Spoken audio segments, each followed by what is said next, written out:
what was the separating factor for you of like, okay, I kind of like this versus I'm going to make this my life? So I want you to draw a parallel between flying jets, my passion, my dream, and to basically that common word known as passion. I had a passion, a dream, a goal, a compelling goal, a high but achievable goal that I felt compelled to attain. And when I realized that was my true north, that's where I wanted to be, I knew that there would be steps necessary to achieve that. And they would be difficult steps. But somebody who is passionate about something, is willing to sacrifice, put in the hard work, has a compelling goal, and then will do what's necessary to achieve it, they're willing to do what it takes and obviously build up that mental muscle, that mental toughness that you're an expert in. And so for the folks that are listening or watching this, you may have a goal to start your company, to be center field for the Boston Red Sox or the Yankees, to be a fighter pilot, to start your license, to become a father or a mother, to become a CEO, whatever that is. You have got to have that compelling goal that drives you every day. And for me, it was aviation and flying. And then I fell in love with the military and the discipline. And ultimately, to me, what I share with my clients who I coach, it's about excellence. It's about a passion for excellence. The conduit for me was flying jets, now being a professional speaker and author. But for others, it's different things. You've got to be willing to go through the crucible, the pain and pleasure, the sacrifices necessary to achieve that dream. And I was just willing to do it. Didn't mean I was necessarily any smarter or more skilled than others, although I worked on that.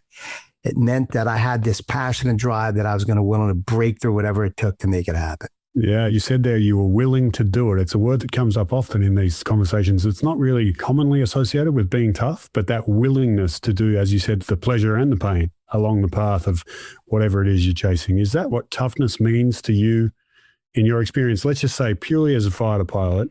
I love the fact that you're able to extrapolate to all these other areas, but let's just dig in on that part of your right so far. Toughness in the cockpit. When you're heading into a combat zone, you're obviously not going alone. You've got your wingmen, you're with your squadron. Right. But what does toughness mean? You look to your left and your right and you see other pilots and you know them, you've flown with them before, or maybe you haven't. But what do you want to see in them that indicates, like, that gives you security? This is going to be a tough crew. So there's a lot of different points that you brought up there, because the fact that you can look out on your wing, you're flying this plane, right? But you have your wingmen, those men and women who are flying with you or for you, who you're leading, who are leading you. And so that ability to know that you have folks who are going to have your back, who are going to fill in the gaps that you may be weak in, who will build the picture. This is, if you look at it as teamwork, ultimately, they have your back, you have theirs. They are your trusted partners. But let me make no doubt about this fact that the most important wingman or wingnam is yourself. The person staring back at you in the mirror when you zip up your flight suit every morning and stare at that person, salute smartly and say, I believe in him or her. I'm confident in myself because I put in the work. I have the integrity and core values and necessary, what I call heart set to drive through trains, to prepare, to be a good human being.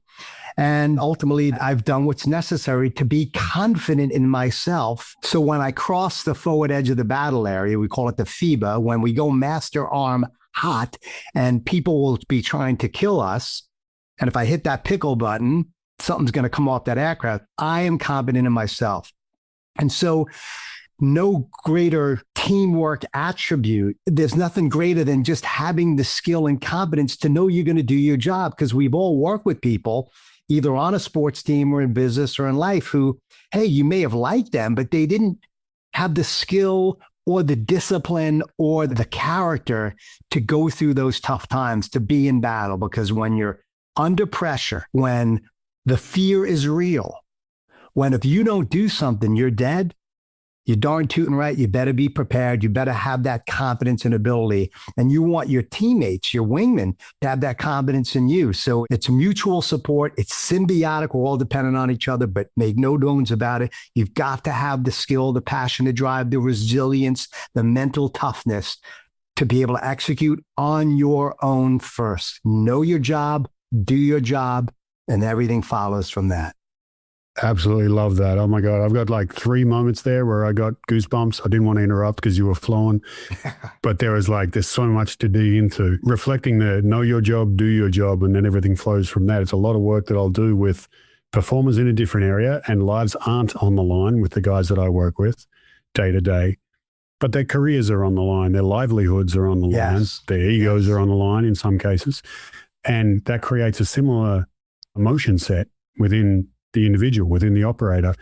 And a lot of the time when they're talking about being leaders or being elite players, it's like, yeah, cool, but there's levels of that. There's levels of leadership. First is you got to be able to lead yourself. You got to be able to do your job, know your job, do your job, and then it all flows from there. Then you can influence the person in the next locker. Then you can influence a person across from you in the locker room, and then it can go from there.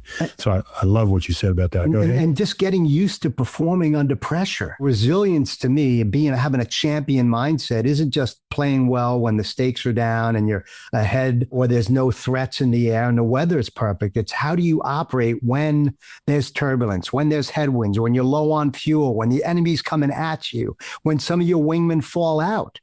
When before you took off that day, you got a phone call and you had some bad news. I remember getting ready to fly many missions or training sorties for that matter, where I may have had an argument with somebody in my family or something was going on. My twin brother was playing in Yankee Stadium, actually, in an amateur baseball game, and he had a baseball smashed in his face. He needed surgery, a metal plate. I remember flying later on that week with him on my mind.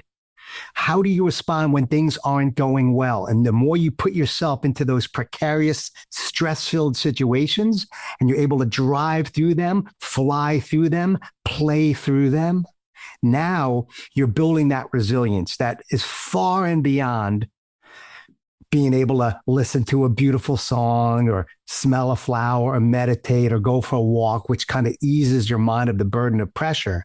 But it's saying, Patty, teammates, myself, I'm confident today. I've got mental toughness because I've been there before. I'm used to it and I can make it happen. And so I challenge the folks who are listening to put yourself in those precarious situations, even if you fail, and get used to that.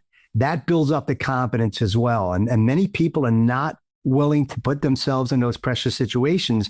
Those are the wingmen that I want to fly with. Those are the ones who I want in my formation, coaching me, mentoring me, pushing me. And most important, I want it in myself. And then we do that in the silent, quiet, personal decisions that we make every day that build that courage, accountability, and mental toughness.